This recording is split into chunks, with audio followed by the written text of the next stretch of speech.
31 પહેલા જ લાખો રૂપિયાનો વિદેશી દારૂ ઝડપાયો છે। કરજણ નેશનલ હાઈવે પરથી 68 લાખ રૂપિયાનો વિદેશી દારૂનો જથ્થો ઝડપાયો છે। પોલીસે આખા કન્ટેનરની સાથે એક ઇસમની ધરપકડ કરી છે। જિલ્લા એલસીબીની ટીમને મોટી સફળતા મળી છે। 31 પહેલા જ 68 લાખના વિદેશી દારૂના જથ્થા સાથે એક ઇસમની ધરપકડ કરવામાં આવી છે।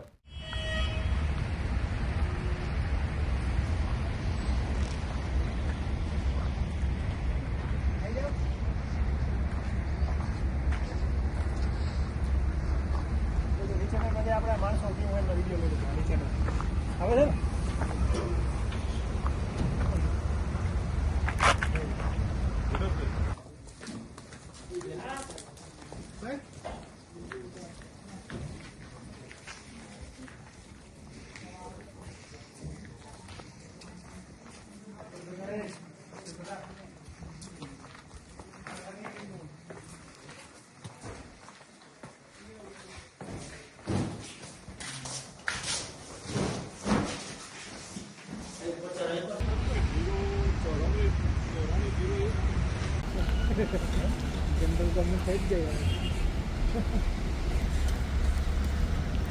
ફોટો ચાલે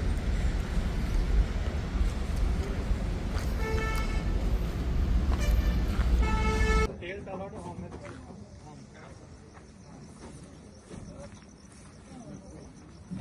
હાલો હા ઉભરી દે મે હા વિડિયો કા જેકેટ કાઢ નાખ ને